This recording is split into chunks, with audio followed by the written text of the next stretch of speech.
क्या सच में दुनिया तृतीय विश्व युद्ध की तरफ अपना कदम बढ़ा रही है? क्या सच में दुनिया में एक बहुत बड़ा संकट आने वाला है, या क्या है इसके पीछे की बड़ी वजह? जानने के लिए वीडियो में लास्ट तक बने रहे साथियों, हमेशा की तरह कुछ नए बात बताएंगे। जी हाँ साथियों, स्वागत है आप सभी का हमारे और आपके इस यूट्यूब चैनल फैक्ट्स हिंदी 850 पे।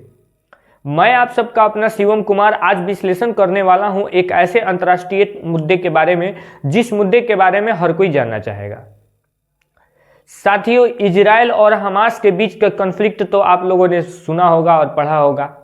कैसे इजराइल अपने सैन्य शक्तियों द्वारा गाजा पे कब्जा कर रहा है और कैसे इजराइल और हमास के बीच में एक खतरनाक जंग छिड़ी हुई है, जिसमें ईरान, हिजबुल्लाह और अन्य आदि संगठन भी अपने अपने दावे मजबूत कर रहे हैं और अपने तरफ से इजराइल को कमजोर करने की कोशिश कर रहे हैं।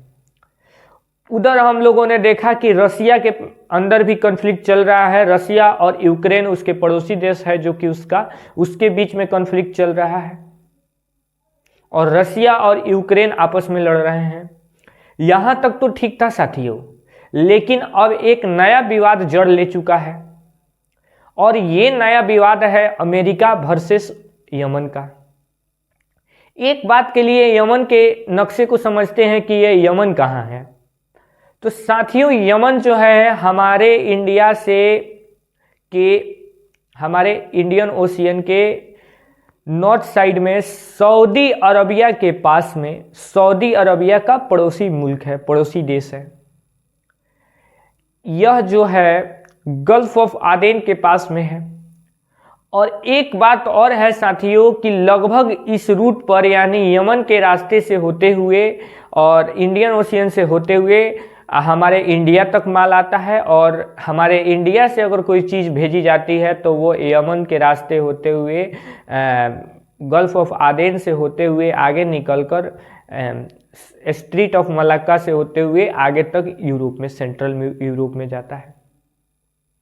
लेकिन साथियों, यहां तक तो ठीक था, लेकिन इसी यमन के अंदर में हैती विद्रोहियों का कब्जा है। हैती विद्रोही यमन के बहुत सारे क्षेत्रों पे कब्जा कर चुके हैं और यही हैती विद्रोहियों द्वारा लगातार अमेरिका के जहाजों पे हमले किए जा रहे थे। वैसे जहाज जो कि सामान लेकर जा रहे थे, जरूरी मेडिकल दवाइयां लेके जा रहे थे, जरूरी सुख सुविधाओं के सामान लेके जा रहे थे, कुछ तेल लेके जा रहे थे, उन पे हमले किए जा रहे थे। साथियों, यहां अमेरिका का भी स्टैंड हमें समझना पड़ेगा। अमेरिका ने अचानक से हमला नहीं किया कि हाँ बिना बताए हमले कर दिए। साथियों, ये हैती विद्रोही जो है ना, इनकी मानसिकता अलग ही है। इन्हें किसी से डर ही नहीं है और इनको किसी भी जियोपॉलिटिकल रीजन का या इन्हें किसी भी तरह के किसी बातों का कोई प्रभाव नहीं है इनके ऊपर में। ये लगातार बार बार ये विरोध कर रहे हैं और बार बार इवन ये जो है इजराइल जा रही अमेरिका के जहाजों से बाकायदा पूछ ले रहे हैं क्या ये इजराइल जा रही है जहाज, तो हाँ ये अमेरिका की है, तो हाँ मार दे रहे हैं मिसाइल, जो कि अत्यंत अशोभनीय है। इस पे भी यूएन को देखना चाहिए एक बार। लेकिन यहां तक तो ठीक था। अमेरिका ने उन्हें बुला के बाकायदा समझाया कि बेटा आग से मत खेलो, शांत रहो और रहने दो, हम युद्ध पे विश्वास नहीं करते, हम नहीं चाहते कि तुम निस्ते नाबूद हो, मेरे जहाजों को बख्श दो, मेरे जहाज को तुम कुछ मत करो। लेकिन हैती विद्रोही नहीं मानते हैं और लगातार उनके द्वारा हमले किए जाते हैं। हद तो तब हो गई जब 5 जनवरी को उन्होंने इंडिया के एक जहाज पे हमला कर दिया।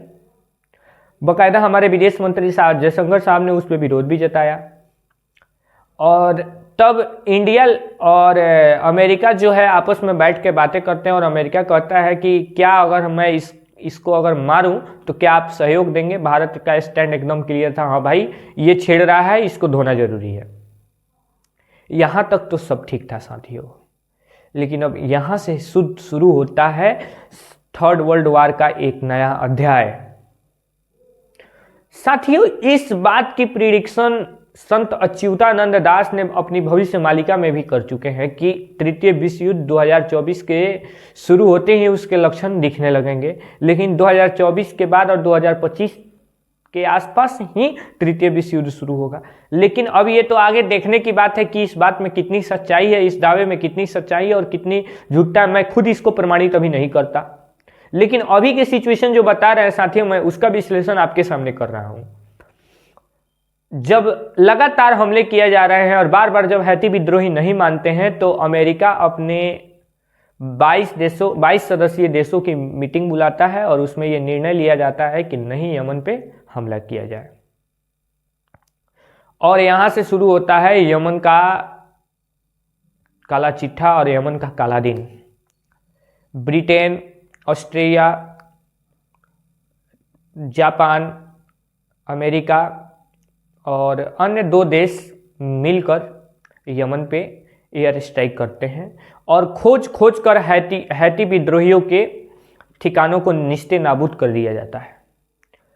और इस हमले के बाद में खुद अमेरिका में भी अमेरिकी सरकार का विरोध होने लगता है कि आप हमला करने से पहले एक बार संसद में क्यों नहीं पूछे। साथियों, मैं अमेरिका के विपक्षी लोगों को भी कहना चाहूंगा कि भाई, हमला किसी संसद की मीटिंग से पूछ के नहीं किया जाता। हमला अगर किसी संसदीय मीटिंग में पूछ के किया जाता तो हमला वो हमला नहीं रहेगा।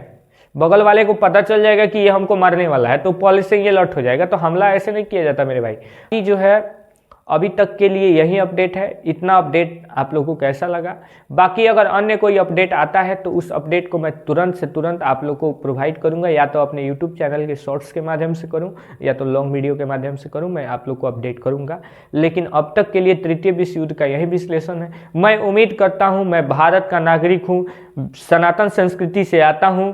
मैं धर्म की जय हो, अधर्म का नाश हो, प्राणियों में सद्भावना हो, विश्व का कल्याण हो, विश्व में शांति हो के मार्ग पे चलने वाले धर्म से हूं।